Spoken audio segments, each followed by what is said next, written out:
खबर मोतिहारी से है, जहां चकिया थाना इलाके में कोयला बेलवा गांव में केंद्रीय एजेंसी की छापेमारी चल रही है। एक प्राइवेट शिक्षक मनोज पाठक के ठिकाने पर एनआईए ने रेड मारा है।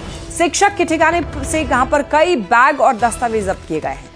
फेक करेंसी मामले में दरअसल यहां पर कार्रवाई हुई है। आपको बताते चलें कि मनोज पाठक के दामाद धीरज तिवारी को हिरासत में ले लिया गया है। ये अपडेट आपको इस मामले में बता रहे हैं और अवनीश हमारे साथ जुड़ गए हैं एक बार फिर से अपडेट के लिए। तो अवनीश, इस मामले में जो डॉक्यूमेंट्स जब्त किए गए हैं वो किससे जुड़े हुए डॉक्यूमेंट्स हैं और कौन कौन हिरासत में लिया गया है?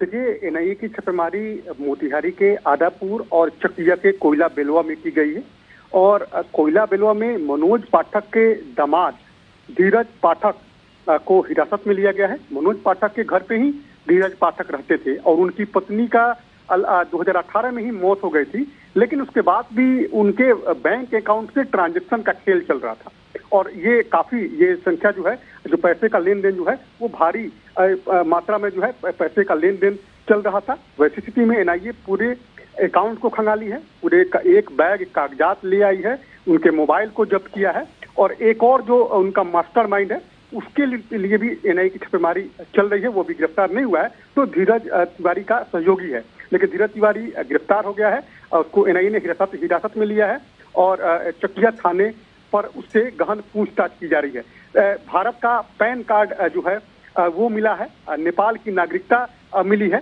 उसका घर नेपाल में था, लेकिन उसका ससुराल जो है यहीं चकिया के कोयला बेलवा में था। तो वो जब भी विदेश से आता था, वो कुवैत में रहता था और जब भी वो विदेश से आता था तो अपने ससुराल में ही रहता था। जब उसकी पत्नी की मौत हो गई थी, उसके बाद साली से उसने शादी की और उसकी पत्नी के जो बैंक अकाउंट से उससे ट्रांजैक्शन का जो खेल चल रहा था, इसी को लेकर एनआईए पूरी मामले की जांच में जुटी है, तहकीकात में जुटी है। कई कागजात पुलिस को एनआईए को मिले हैं, जिसमें भारत के जो है आधार कार्ड, पैन कार्ड मिले हैं, नेपाल की नागरिकता मिली है। अवनीश, ये धीरज तिवारी की आप बात कर रहे हैं या मनोज पाठक की बात कर रहे हैं? जी, बिल्कुल बिल्कुल। देखिए, धीरज तिवारी है, मनोज पाठक के दामाद है धीरज तिवारी, वो मास्टरमाइंड है और उन्हीं को पुलिस एनआईए ने हिरासत में लिया है। मनोज पाठक के यहाँ रहते थे, इसीलिए एनआईए ने मनोज पाठक के घर पे छापेमारी की है। अब जो जानकारी मिली है कि मनोज पाठक का जो दामाद है धीरज तिवारी, वो विदेश में रहकर काम करता था और पुलिस ने उसी को हिरासत में लिया है। उसके भारतीय जो है आधार कार्ड और पैन कार्ड मिले हैं। इसका घर जो है वो नेपाल में है, नेपाल में भी इसकी नागरिकता है। जो पैसे का लेन देन करता था और इसकी धीरज तिवारी की जो पत्नी थी उसकी मौत हो गई थी और उसके पत्नी के अकाउंट अभी भी जो है वो काम कर रहे थे। तो जो पैसे का लेन देन जो था वो भी हो रहा था, मरने के बावजूद भी उनका अकाउंट से लेन देन का काम चल रहा था। तो मनोज पाठक की भी इसमें संलिप्तता पाई गई है क्या? देखिए, अभी तक एनआईए को मनोज पाठक की संलिप्तता नहीं मिली है। उसका दामाद धीरज तिवारी था, उसके घर रहता था, इसीलिए एनआईए ने उसके घर पे छापेमारी की है। लेकिन धीरज तिवारी को हिरासत में लिया है और उससे पूरी पूछताछ में जुटी है। फेक करेंसी का मामला है, वित्तीय लेन देन का मामला है और कई नेपाल के साथ साथ भारत में भी कागजात बनवाने का जो है वो मामला है। तो इस स्थिति में एनआईए पूरी गहनता के साथ जांच में जुटी है। एक बैग धीरज तिवारी के कागजात को भी एनआईए की टीम ने साथ लाई है, उनके मोबाइल फोन को जब्त किया है और पूरी कुंडली जो है वो खंगालने में एनआईए की टीम। और मुख्य तौर पर धीरज तिवारी कहाँ का रहने वाला? आप बता रहे हैं कि नेपाल की नागरिकता है इसके पास, तो वाकई ये रहने वाला कहाँ का है?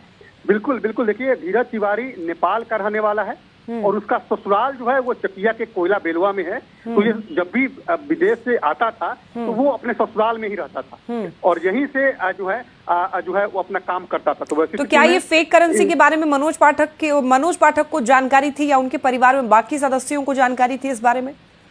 देखिए, इस तरह के अभी मामले सामने नहीं आए हैं। अभी अगर आते तो जरूर उनकी गिरफ्तारी होती, लेकिन मनोज पाठक घर पे थे नहीं। केवल उनके जो दामाद, पुलिस को ये जानकारी मिली थी कि धीरज तिवारी अपने ससुराल में छुपा हुआ है, वो विदेश से आया है और सुबह सुबह एनआईए की टीम और स्थानीय थाने की टीम ने धीरज तिवारी को गिरफ्तार किया है। धीरज तिवारी के पास से कई कागजात जब्त किए हैं। मनोज पाठक की अभी संलिप्तता इसमें शामिल नहीं हुई है, सामने नहीं आया है। वैसी स्थिति में जो एक और मास्टरमाइंड है धीरज तिवारी का जो सहयोगी है वो अभी गिरफ्तार नहीं हुआ है। उसके लिए भी एनआईए की टीम जो है वो जांच में जुटी है और छापेमारी में जुटी है। ऐसा लग रहा है अवनीश कि ये अभी बहुत बड़ा खुलासा होना बाकी है। जांच पड़ताल हालांकि चल ही रही है। आप नजर बनाए रखिए। तमाम अपडेट्स के लिए आपको बहुत शुक्रिया।